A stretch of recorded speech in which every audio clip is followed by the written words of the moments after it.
Mira, Dolis, Ajá. yo te tengo que contar, porque viniendo para acá, tenía, mira, y que un carro fúnebre detrás. Y yo, mira, aceleraba y aquel carro no. Y me cambiaba de lane y el carro detrás. Tú no sabes de verdad lo que yo he pasado. Pero es que tú sabes que es que a muchas personas, ¿verdad? No nos gusta hablar de la muerte. Es un tema, ¿verdad? Que a veces es como un tabú. Pero Desde la fe es otra cosa. hay que verlo, ¿verdad? Y si Padre Víctor viene a hablarnos de ese tema, no se vayan ni se muevan, que los vemos ahorita. Se llamaba Marta, se llamaba Marta, la que trabajaba. Y María era la que escuchaba. Dolis. Mari, ¿dónde estamos hoy? Ay, pero mira que ¿dónde estamos hoy? ¿Con quién estamos hoy?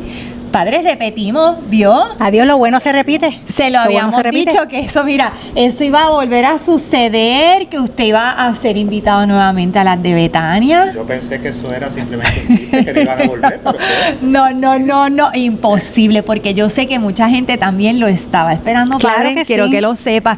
Y hoy, ¿verdad? En este programa de hoy, a nosotros vamos a enviarle de todos modos un saludo a Ginette, porque a veces nos escriben, ¿verdad? Para temas especiales, temas importantes.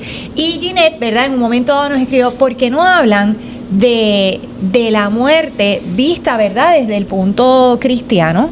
Creo que es un tema muy interesante y como dijimos en la introducción, que a veces no queremos hablar de la muerte, padre. Y yo estoy segura de que obviamente usted con su vasta experiencia sabe que muchas personas no quieren hablar de la muerte, Un pero tabú, para un tabú. ese tema definitivamente teníamos que traer a alguien especial, Que nos ¿verdad? instruya, que así nos es que por instruya eso con nos el dijo tema. que sí nuevamente, así es que qué bueno, padre.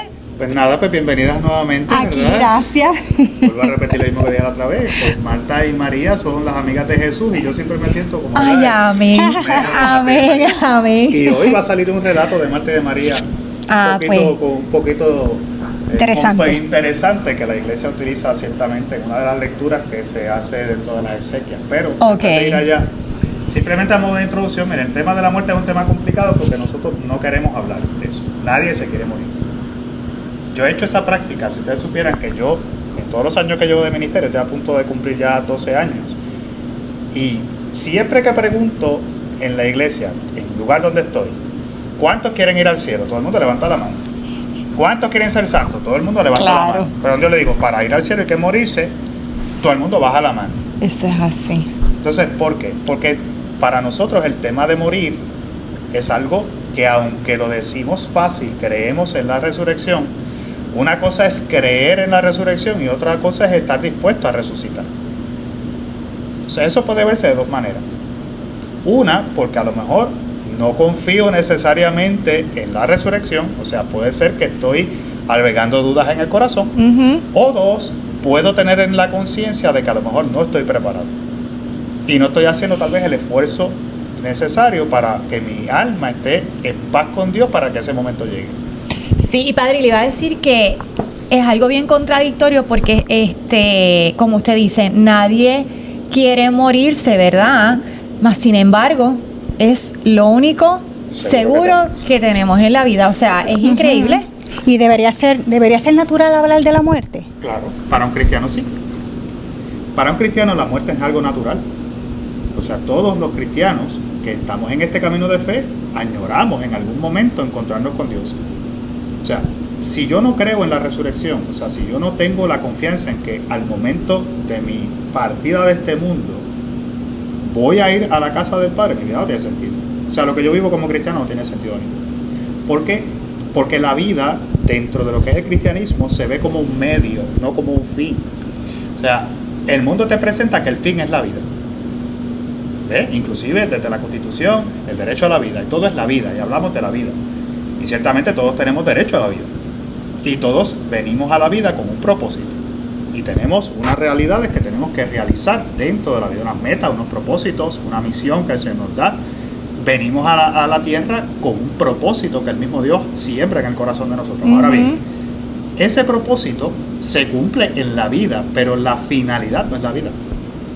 Okay. O sea, no es la vida humana como tú y yo la conocemos hoy, sino es la vida eterna.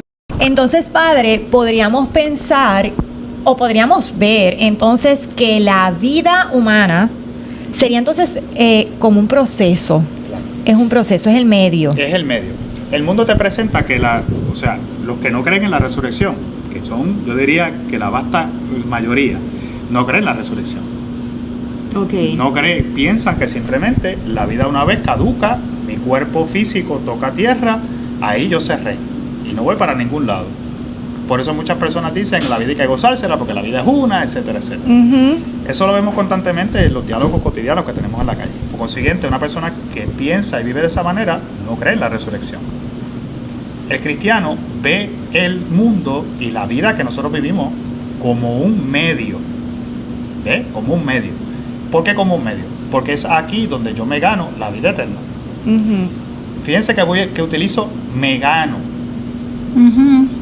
Porque nosotros también tenemos que comprender que aunque Jesús murió por nosotros, Jesús dice, me voy a mi Padre, voy a prepararle una morada, y en el cielo hay muchas instancias para que donde esté yo, estén ustedes. Nosotros tenemos que ganarnos esa entrada. O sea, la puerta está abierta, pero yo me la gano también con mis acciones. Por eso el mundo y la vida es un medio.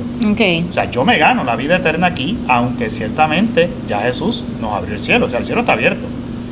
Por eso es que también la Escritura a veces en momentos dice, la puerta que da al cielo es una puerta estrecha. Muchos tratarán y pocos pasarán. ¿Por qué no pasan?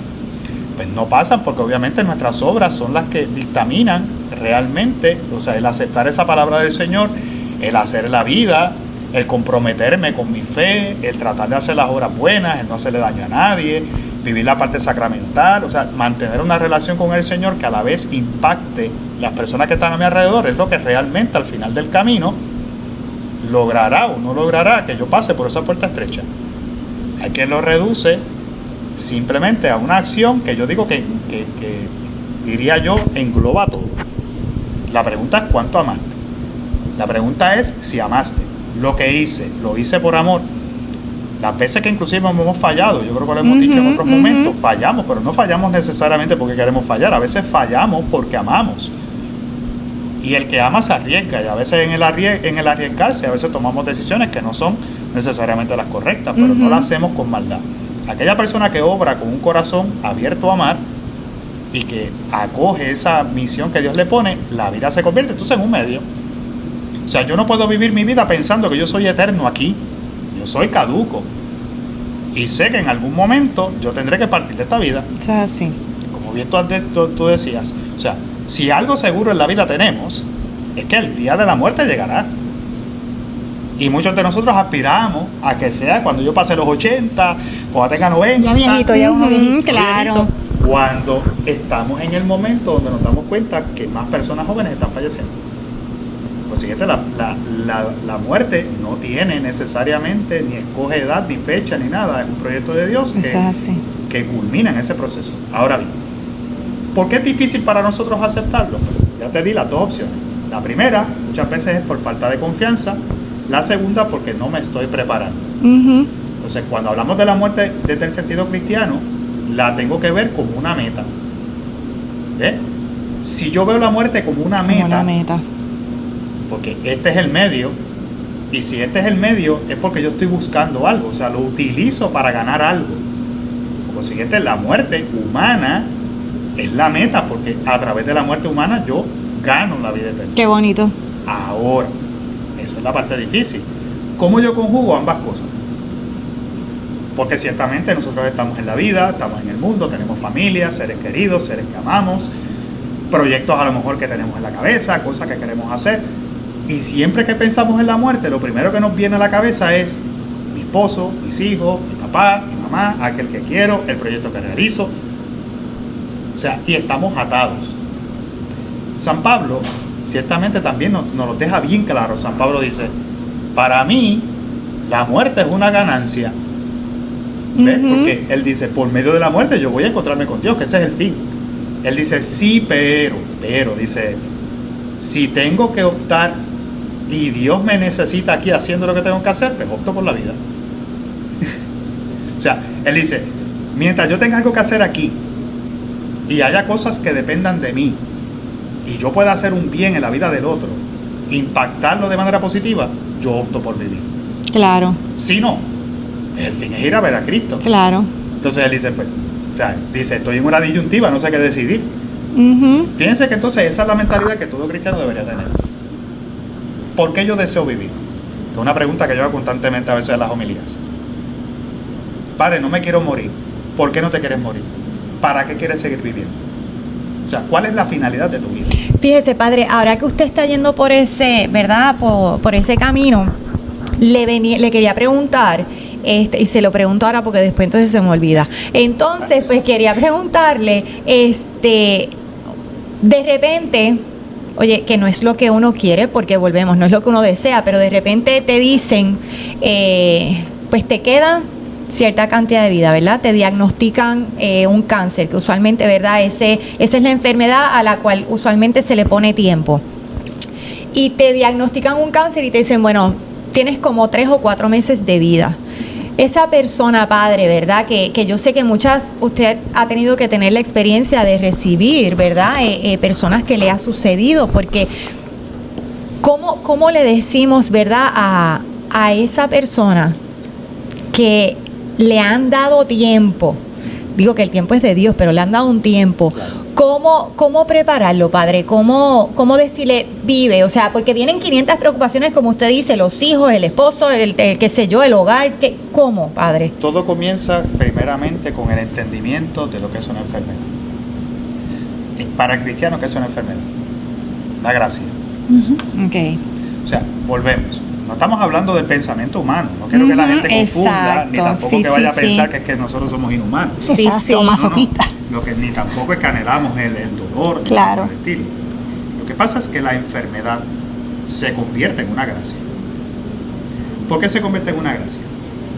Si miramos las obras de misericordia y miramos, yo estoy aquí uniendo montones de cosas porque es que, como le decía a María antes de comenzar a grabar este programa, yo decía, esto es un tema que no es un tema que media hora da. O sea, ni va a dar, ni tampoco yo pretendo aquí en media hora, 35 minutos, usted salga de aquí con una conciencia, porque la realidad es que es imposible. Llevo 12 años hablando de esto y todavía mucha gente no lo comprende. Pero la realidad es que para el cristiano la enfermedad es una gracia. En las obras de misericordia, ¿qué ata Jesús? Jesús ata precisamente esos que necesitan, esos que sufren a Él mismo. Okay. Pablo dice en otro momento, ¿verdad? Yo sufro en mi carne y Lo que completo falta lo que le falta a la pasión de Cristo. Un cristiano que está convencido de su fe, que recibe una enfermedad, que recibe tal vez una noticia, mira, te quedan 3, 4, 5 meses de vida. Cristo está tocando tu puerta. Si te da 5 meses de vida, ¿qué tú vas a hacer? Padre, pues me voy a viajar por todo el mundo, me voy de fiesta. Nada que ver. El ofrecimiento del sufrimiento, el ofrecimiento de nuestra vida, el ofrecimiento de lo que va a pasar, es una herramienta que el cristiano tiene para interceder por sí mismo. Primeramente, porque no somos perfectos, porque tenemos deficiencias, porque a lo mejor tenemos pecados ocultos, porque tenemos cosas que a lo mejor hay basurita debajo de la alfombra, como digo yo, y nos sirve primeramente para reconciliar nuestra alma con Dios. Por eso la enfermedad es una preparación para la vida eterna. Yo voy limpiando, voy sacando de mi sistema, en mi relación con el Señor se fortalece. Y tú lo habrás visto, yo lo he visto montones de veces, familias inclusive rotas, que a través de la muerte se reconcilian. Un enfermo que a lo mejor hace años no ve a sus hijos, que está molesto, pide perdón. Amén. Familias que se unen, ¿por qué? Porque eso es Jesús que se hace presente. O sea, una persona que le toca una enfermedad tiene que primeramente, desde el punto de vista cristiano, reconocer que Cristo vino a tocar mi corazón. Amén. Y se puede decir, padre, que también de alguna manera es una ventaja en el hecho de que al tener conocimiento de ese poco tiempo puedo aprovechar más lo que me queda de vida para maximizarlo, obviamente, pues esa virtud, ¿verdad? Aprovechar el espacio. Ahora, dos, de la misma manera que me sirve para reconciliarme y reconciliar mi alma con Dios como un medio de preparación para esa transición o esa transformación, porque es maravilloso, porque el rito exequial, que aquellos que han estado en la celebración de la Eucaristía, cuando se lee el prefacio de la misa exequial, dice, porque para el cristiano la muerte no es un fin, sino se transforma, es un cambio de... no es que tu vida culminó, tu vida se transforma. Hermoso. O sea, nosotros somos humanamente, en cuerpo y en sangre, somos caducos. Pero el alma humana no es caduca, es eterna. Por eso es que esa alma busca esa reconciliación, encontrarse con Dios. Por eso es que se transforma. Deja de existir físicamente, pero tu alma está con Dios. Entonces, la enfermedad también te ayuda, dentro de todos estos aspectos, a que no tan solo a mi reconciliación, sino a pedir por tantas cosas. Por ejemplo, tengo un hijo que a lo mejor está pasando una situación difícil. Ahí tengo mi propio sufrimiento como un ofrecimiento por una realidad. Mi matrimonio a lo mejor está pasando por situaciones. Mi mismo sufrimiento me sirve. A veces nosotros decimos, ¿qué le tengo que ofrecer a Dios? Nada, tu vida. Tu vida. Entonces fíjense que todo es un proyecto de transformación. Ahora bien, eso se dice fácil. Y nosotros a veces queremos contestaciones fáciles, cuando en la fe no hay contestaciones fáciles. En la fe se nos llama una convicción. Por eso es importante escuchar. Voy a dar lectura a este Evangelio de San Juan. Mire qué bonito, y decía que iba a salir algo de Marta y de María, porque es el texto que por lo general se lee en la misa exequial. Es el Evangelio de San Juan, el capítulo 11, los versículos 17 al 27. Fíjense lo que dice. Cuando Jesús llegó a Betania, dice, Lázaro llevaba 4 días enterrado. Betania distaba poco de Jerusalén, unos 3 kilómetros, y muchos judíos habían ido a ver a Marta y a María para darles el pésame por su hermano. Cuando Marta se enteró de que llegaba Jesús, salió a su encuentro, mientras María se quedaba en la casa. Y dijo Marta a Jesús, Señor, si tú hubieras estado aquí, no habría muerto mi hermano. Pero aún ahora sé que todo lo que pidas a Dios, Dios te lo concederá. Jesús le dice, tu hermano resucitará. Marta le responde, sí, yo sé que resucitará en la resurrección del último día. Jesús le dice, que yo soy la resurrección y la vida. El que cree en mí, aunque haya muerto, vivirá. Y el que está vivo y cree en mí, no morirá para siempre. ¿Crees esto? Ella le contestó, sí, Señor, yo creo que tú eres el Mesías, el Hijo de Dios, el que tenía que venir al mundo. ¿Por qué ese texto la iglesia lo utiliza como un referente? Porque ese somos tú y yo ante la muerte. Señor, ¿por qué me pasa esto a mí? Claro. Señor, ¿por qué esta persona murió? Señor, ¿por qué esta enfermedad? Señor, ¿por qué esta cuestión? ¿Verdad? Y estamos peleando con el Señor. Y fíjense que el Señor reconoce que ella tiene un sufrimiento y le dice, pero es que tu hermano va a resucitar, o sea, su muerte no está ahí simplemente para estar, o sea, esto es un paso, una transformación. Le da una contestación. Le da una contestación. Sí. ¿Qué pasa? Porque fíjate, si tú hubieras estado aquí, o sea, empieza con un reproche. Por eso es bonito cuando tenemos a veces estos sentimientos, que a veces uno dice, son sentimientos negativos, ¿qué hago? ¿Me los reprimo? Déjalo salir. O sea, el Señor nos ha enseñado a nosotros que la oración es lo que hay en el corazón. Y si en tu corazón, lo que es el momento, ante un evento de un fallecimiento, o ante una enfermedad, o ante una situación que te sobrepasa, te dice el Señor, le grita. Él comprende. Fíjate que él está diciendo, si tú hubieras estado aquí, no hubiera pasado esto. Detrás de todo hay una confianza de También, ella total en él, verdad. porque le está diciendo, si tú hubieras estado. Ya confía que sí. Que O sea, hay una confianza en que si tú hubieras estado aquí, tú no hubieras pasado. Eso me lleva a mí a una analogía, obviamente, no voy a hacer una homilía aquí, pero pudiera hacerlo muy sencillo, ¿por qué Jesús no está? Fíjate tú, yo confío en el Señor. Si tú hubieras estado, no hubiera pasado. ¿Por qué Jesús no está? ¿Quién hace presente a Jesús? Uno mismo. Uno mismo. Claro, y nos O sea, que pasa todo el tiempo. Fíjate, es interesante, el Padre Nos usted está pasa. diciendo y la misma, o sea, él está y no está, no porque no esté, sino porque no lo acabo de ver Claro. en mi proceso. Tu proceso. O sea, Él está. Entonces, fíjate cómo nosotros a veces tenemos que pasar a veces por estos momentos donde se nos jamaquea para darnos cuenta, espérate, sí que Él siempre ha estado. Siempre está. Yo a veces le añado y digo, Él está, el que no estás eres tú, porque tu mente está en otro sitio. Claro. Estamos a veces cegados por tantas situaciones, por el dolor, por la muerte, por tantas cosas, que no nos damos cuenta que el Señor está. Y por eso Él le dice, pero es que esto es tú, o sea, Él va a resucitar. Entonces, ¿qué ocurre? Fíjense que dentro de ese cambio, Él le dice, ella le dice, después que le hace la aseveración, es que tu hermano resucitará, dice, sí, pero sí, yo sé que al último día, pero no es al último día, yo creo que sea ahora. Es que humanos. ¿Ves? Humanos. Sí, yo sé que es al último día, va a resucitar, pero no es lo que yo quiero hoy, ahora. Entonces, fíjate cómo Jesús le dice, es que yo soy la resurrección y la vida, la tienes de frente. El que cree en mí, morirá. El que cree en mí no morirá. ¿Ves? Tendrá vida eterna. Yo lo resucitaré al final de los días. O sea, cuando nosotros hablamos de la muerte, sacándolo ahora del contexto humano, porque el contexto humano también tiene su contestación. Espero que el tiempo me dé para decirlo, pero miren qué fácil es esto de entender. ¿Por qué a nosotros nos duele una persona cual fallece? Nos duele porque no la vemos. Porque la vamos a dejar de ver, exacto. Ahora, el amor supera la muerte. Debe. Si tú amas a una persona, esa persona dejará realmente de existir en tu vida. O sea, aquel que ha perdido una madre, No, está eterno. siempre está en el recuerdo, ¿verdad? Siempre esa historia está impactando. Siempre en los momentos de dificultad aparece un consejo, Claro. aparece una enseñanza, aparece algo en tu vida. La persona murió. No. Entonces, y muere cuando tú realmente entierras la historia de una persona.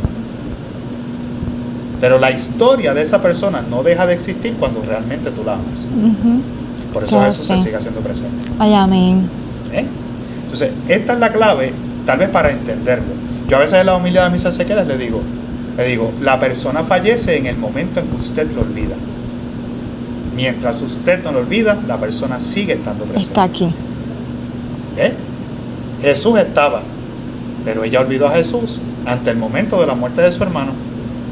Le cae en la conciencia, si tú hubieras estado aquí, Jesús le dice, pero es que yo soy la resurrección en la vida, o sea, como él dice, yo estaba aquí, él va a resucitar. Dice, no, pero es que es al final de los tiempos, no es ahora. Y le dice, te estoy diciendo que yo estoy aquí y yo soy la resurrección y la vida. Entonces, el tema de la muerte es un tema complejo porque tiene muchas raíces y depende muchas veces de cómo tú quieras enfrentar la realidad de la muerte, cómo la veas, cómo te la expliquen, cómo la vivas. Pero el cristiano vive feliz reconociendo que algún día va a partir de este mundo y anhela en algún momento partir de este mundo y encontrarse con Dios. Por eso reconocemos y anhelamos. Porque anhelamos, vivimos nuestra fe. Yo deseo morirme. Y yo lo he dicho montones de veces. Ojalá y aparezca en mi lápida. Aquí yace el Padre Víctor, gastó su vida haciendo el bien. Donde quiera que me paro lo digo. Hay que dejarlo como testamento. Claro, yo digo, ojalá y alguien se acuerde, el día que me muere lo ponga en la lápida. Aquí yace Padre Víctor, gastó su vida haciendo el bien. Porque si yo gasté mi vida haciendo el bien, tengo asegurada la vida eterna.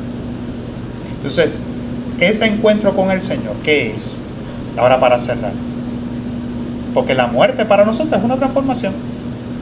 El ser humano consta de cuerpo físico y alma.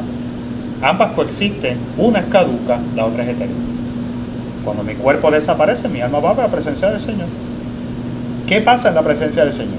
Estamos en el gozo eterno, ante la presencia del Dios Creador, dando gracias y glorificando al Señor en todo el momento.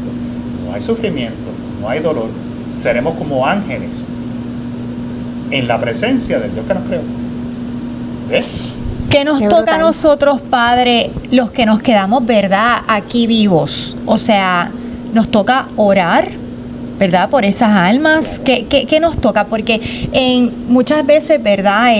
Nosotras las que somos madres, la muerte de un ser querido, pues es doloroso. Pero las que han pasado por el proceso de perder un hijo dicen, ¿verdad? Que es algo que no hay palabras. Y obviamente se vale a lo mejor extrañar, se vale a lo mejor en un momento, ¿verdad? Llorar, Eso es parte del amor. porque es parte del amor. Lo que no se vale obviamente es pensar que no hay nada más allá, ¿verdad? Y que nos toca orar por nuestros hijos. Mira, los cristianos primeramente tenemos que crear, es una conciencia que antes existía mucho. Antes se rezaba mucho por los muertos, se rezaba mucho por las almas del purgatorio, porque no podemos hablar de la muerte sin hablar del cielo, del purgatorio y del infierno. Por eso decía que esto es un tema complejo. No quiero entrar ahí porque estaríamos 3 horas más, pero la realidad Otro programa, porque otro. La realidad es que al final de los tiempos tú irás a algún lugar. O vas al cielo, si te has ganado, ¿verdad?, el cielo, vas al cielo, pero pasando por una purificación Claro. a través del purgatorio, que es que cuando quedan cositas, como digo yo, debajo de la alfombra, o te pierdes. Ujú. O sea, esos son No hay tres de otra, realidades. no hay de otra. Son tres realidades bíblicas, reales y constatables. O sea, tú vas para alguno de esos tres lugares. Nosotros, ¿qué pasa? La persona que fallece, nosotros los que estamos acá en el mundo terrenal, primero hacemos oración pidiéndole a Dios que, lo primero, que lo acoja en su seno, en el seno de Abraham. Eso lo dice inclusive las mismas preces y los salmos de la misa Ezequiel, pidiendo al Señor que lo acoja, que los ángeles vengan y te lleven al cegazo de Abraham y todo lo demás. ¿Por qué? Porque primero estamos intercediendo ante Dios para que Dios, porque es misericordia en sí mismo, pues mira, si tiene algún pegadito, tiene alguna cosa que falló, para que el Señor no se lo tome en cuenta y que se lo lleve al cielo de primera. Ujú. Pero también nosotros tenemos que crear la conciencia de orar por los que están en el purgatorio, que están sanos, están salvos, perdón, Ujú. pero están a la espera de terminar su purificación. Ok. Nosotros, los cristianos, oramos por las almas del purgatorio. Tenemos que crear esa conciencia. Antes existía, ahora se ha Eso es perdido, así. pero esa conciencia la tengo que hacer. No tan solo por mi hijo, por mi hija, Ujú. porque Por muchos de nosotros todas. no Toda la sabemos familia dónde está. Nosotros no de sabemos Dios. dónde está. Ujú. Pero automáticamente ya los ponemos que está gozando con el Señor. Claro. Y yo no sé cómo se podría, ¿verdad?, responder a eso. Es que el que está en el purgatorio ya goza de la Ya presencia goza. de Dios. Porque ya sabe que por lo menos. El del purgatorio sí, pero como no sabemos, no tenemos No esa sabemos. conciencia, ¿verdad? Ahora, De, ¿qué pasa? Por eso se ora por las almas del purgatorio, no con nombre y apellido. Yo Ujú. no sé quién está en el purgatorio. Claro. O sea, pero la realidad es que es una conciencia que tengo que crear. O sea, yo oro por las almas del purgatorio ¿para qué? Para tratar desde nuestra fe, desde nuestra oración, interceder para que ellos aceleren su proceso Claro. de purificación y gocen eternamente la presencia. Porque ellos ven a Dios, lo explican los teólogos, desde, como decir así, desde lejos. Lo están viendo, pero lo ven desde lejos. Yo lo comparo con el pueblo de la Alianza que va caminando y dice, mira, la tierra prometida está allá, Está pero todavía allí. me falta ese tramo por caminar. Claro. La veo, no he llegado, sé que voy para allá yo quiero llegar, pero voy por el camino.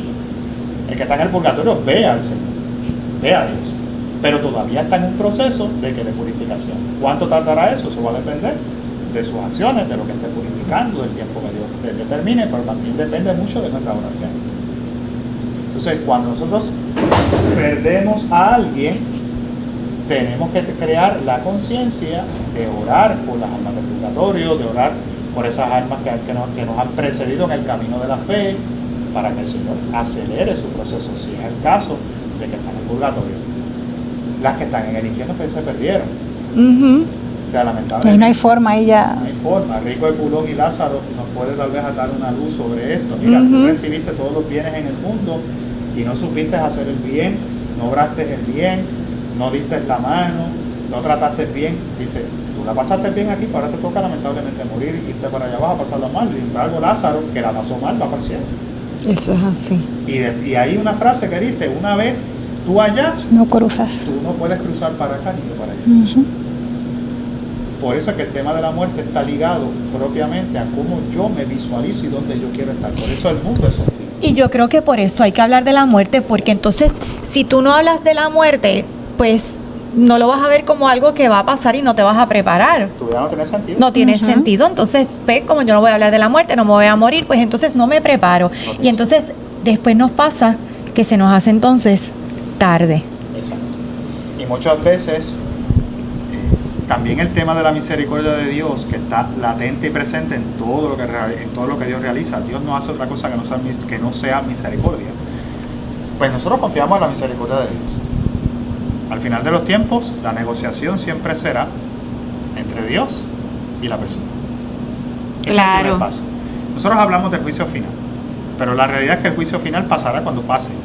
Cuando esta tierra deje de existir y baje Dios y recoja, dice la Escritura, y ponga todo bajo sus pies.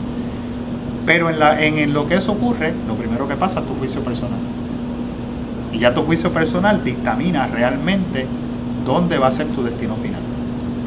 Por eso la vida no se puede ver como un fin, sino como un medio. Porque cuando esto pase, dependerá de lo que yo hice de mi vida para identificar a dónde voy a ir. Entonces, es un tema complejo. Yo digo que no hay que pensarlo como algo negativo, sino que el cristiano tiene que acostumbrarse a que tiene que ser un tema habitual y que tiene que acostumbrarse a que lo que realiza tiene injerencia realmente en lo que pasará al final con mi alma. Por eso es que no nos podemos tomar a juego, a chiste, no, mañana lo hago porque tú no sabes. Yo creo también, padre, que muchas veces a través de la vida nosotros recibimos también, o sea, señales, a lo mejor sustos, o sea, también momentos en el que nos dicen, bueno, pues te vamos a hacer unas pruebas, a lo mejor te vamos a hacer unos exámenes, y ya eso como que uno está pendiente de verdad, de que todo salga bien, y cuando todo te sale bien, pues tú como que crear conciencia y decir, bueno, o sea, como usted estaba diciendo, somos frágiles. Entonces, esa fragilidad humana nosotros tenemos que crear conciencia, porque yo creo que nos debe servir para prepararnos, porque como decíamos, este es el medio. O sea, pero entonces no lo tomamos en consideración, a veces ni damos gracias, ¿verdad? O sea que, Señor, pues nos estás dando a lo mejor un tiempito más para... Es curioso, como a veces para seguir. Cuando pasan estas cosas, a veces decimos, pues que el Señor todavía no me quiere allá arriba. Pero la pregunta no debe ser, o la contestación no debe ser esa. Es ¿por qué me dejo aquí? Claro. O sea, vuelvo a insistir, Claro. es el tema de cómo tú lo ves. ¿Por qué Porque me volvemos. El mundo, casi siempre yo comienzo todas las homilías de mis Ezequiel diciendo lo mismo. El mundo gasta miles de billones de dólares para ganarle la batalla a la muerte y siempre termina perdiendo. Sí, es así. Es que eso no se puede evitar. Piensa los medicamentos, piensa los estudios, piensa todo el dinero que investigaciones para robarle o para ganarle días a la vida, o sea, para que alargarte la vida. Pero la realidad es que la última palabra la sigue teniendo Dios. No, y la pregunta, ¿para qué? O sea, tú quieres alargar tu vida, pero ¿Para qué? ¿para qué? O sea, ¿qué sentido le vas a dar a ella? Eso, son cosas que yo digo que la fe nos hace a nosotros mirar más allá. Yo a veces pienso que nosotros vemos la fe como un accesorio. No, la fe no es un accesorio, la fe es lo que le da sentido a tu vida. O sea, yo tengo vida, vivo, camino, realizo acciones, pero tiene que tener una realidad, una finalidad. Yo no puedo vivir mi vida, como digo, me levanté por la mañana y a lo que Dios traiga, porque todo es Dios. Lo que Dios me traiga, lo que Dios... Sí, pero ¿y tú? ¿Dónde estás tú? Tu esfuerzo Tu personal. esfuerzo personal.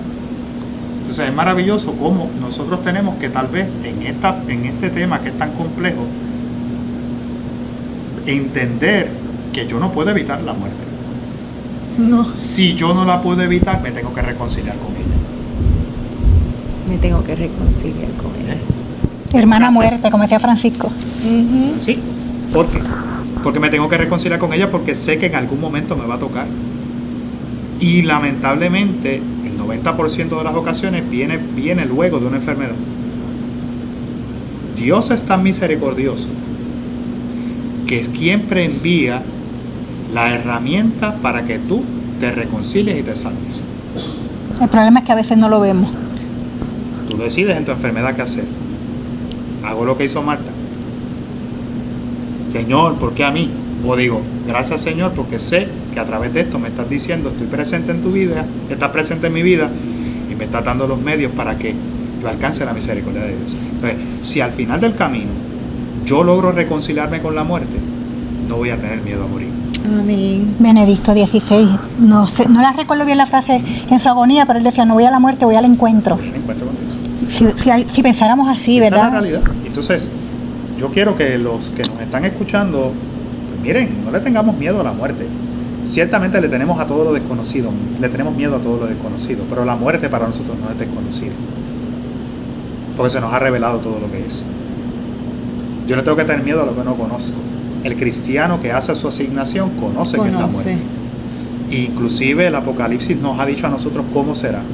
Hermoso. Juan nos ha dicho cómo será. El mismo Pablo nos ha dicho cómo será. Y está dentro de la misma escritura, no porque invención de la iglesia, sino está dentro de la iglesia, dentro de la misma escritura, cómo será. Amén. Y hay una frase tan brutal que dice, seremos como ángeles. O sea, pues entonces, mi vida tiene que tener sentido.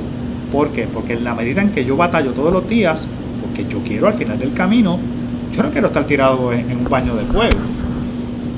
Yo quiero estar en la presencia de Dios, donde no hay sufrimiento, donde lo que hay es alegría, donde lo que hay es gozo. Entonces, toda aquella persona que muere tiene esas tres opciones. Dos de ellas nosotros tenemos injerencia. Una, la persona que fallece que va al cielo, qué bueno, es injerencia de la misma persona por sus acciones. El que va al purgatorio, pues llega al purgatorio por sus propias acciones, pero nosotros podemos acelerar el proceso. Donde no podemos hacer nada es aquel que se pierde. Eso es así.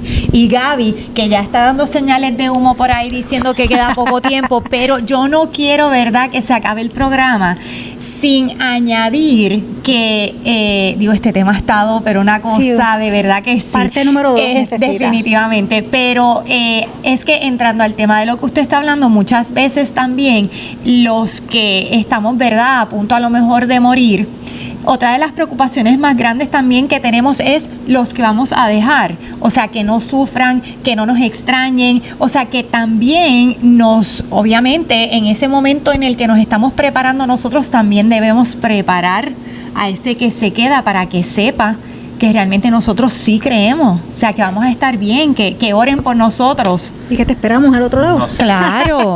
Mira, nosotros tenemos que añorar a que nos extrañen. Nosotros tenemos que desear que al final Alguien nos extrañe. Interesante. Si alguien al final, cuando tú mueres, no te extraña, Te tu vida olvida. fue una vida vacía. Ujú. Qué bonito. Si alguien te extraña, es porque te ama. Amén. Significa que marcaste Dejaste una vida. huellas, sí. Si Ujú. dejaste huella, lo más probable hiciste el bien. Y si hiciste el bien, te salvas. Qué bonito. Si nadie te extraña, O si los ¿Qué recuerdos que pasó? tiene no son tan También, bonitos. ¿qué pasó? Así es que, Padre, de verdad que tenemos que darle definitivamente las gracias porque De verdad que lo sí. hemos, ¿verdad? Nos ha recibido aquí en su parroquia Nuestra Señora de Lourdes una vez más. Entonces usted sabe que esta es la segunda, pero todavía está la tercera, la cuarta, la quinta, ¿verdad? Todo lo que tengamos Ese de vida por infinito. ahí, ¿verdad? Y Señor, mientras si tú estemos hubieras estado aquí, aquí, así es que, ay, qué bueno como Mira, se lo te- aplicó. tenemos la ¿verdad? asignación, como dijo Padre Víctor, hay que ir haciendo nuestro epitafio, que queremos que al final Yo de creo que nuestros sí, días yo creo se que diga sí. de nosotros. Yo creo que sí, eso qué será, bonito. Eso será lo que marcará la diferencia. al final. La verdad es que yo quiero que usted sepa que me llevo un montón de cosas, incluyendo También. el carro fúnebre, ¿verdad? Que si me Ese sigue te lo ya dejo a es ti. ok. Pero entonces queremos agradecer también a las personas que nos piden temas, porque la verdad es que es una muestra de que hay un interés, de que nos queremos seguir educando, de que queremos seguir Aprender, aprendiendo. claro que sí. Y obviamente esos temas que para nosotros a lo mejor, ¿verdad? Son profundos y a lo mejor un poco más difíciles, siempre recordar que tenemos a nuestros recursos excelentes, sacerdotes, así que- o sea, no podemos dejar de acudir a ellos. Así es que gracias, Padre, de verdad, por habernos recibido aquí. ¿Qué tú quieres? Ah, ¿verdad? Yo te lo dije, yo te lo dije. Ay, sí, nosotros le tenemos un regalo a Padre Víctor, que es bien, pero bien... bien importante, y se le quedó en la guagua, pero no se preocupen que ahora viene y lo vamos a grabar después, el regalo de Padre Víctor, Sí, pues, que que es es la que Doris Morales- tacita, la tacita de las de Betania. Así es que ya mismo va a salir la grabación del Padre recibiendo el regalito. Así es que, como siempre, le damos obviamente like si le gustó, le da share y lo puede compartir. Ay, sí, se me olvidó. Y, sí, es que estás pensando en la taza, pero eso no importa. Entonces, también, obviamente, si nos quiere escribir, usted nos escribe, que de verdad que nos encanta, ¿verdad?, poder compartir con ustedes. Así es que los esperamos siempre, un martes más, ¿verdad?, en el programa de Las de Betania. Estés pendiente que vamos a grabar el blooper. Mire, ¿Ya? ¿Ya? Sí. Estamos. Hace rato. Cosas que pasan, pero esto es Puerto Rico. Aquí estamos, aquí está el Este es un regalo. regalito para el padre con una intención, ¿verdad? Bien directa de que cada vez que se dé el sorbito, piense en las de En Betania. las de y rece por Betania, ellas. claro. Amén. ¿Vio? Esta está mejor que la que me trajo ¿Vio? de la prescripción, que decía Esa está bonita. Una taza de café cada 4 horas. Así que con esto bajo la dosis. Ah, no, pues definitivamente no, gracias a usted, Padre, pero ahí está el regalito. Gracias, Padre, con las de Betania. Amén. Ore por nosotras. Se llamaba Marta, se llamaba Marta, la que trabajaba. Y María era la que escuchaba.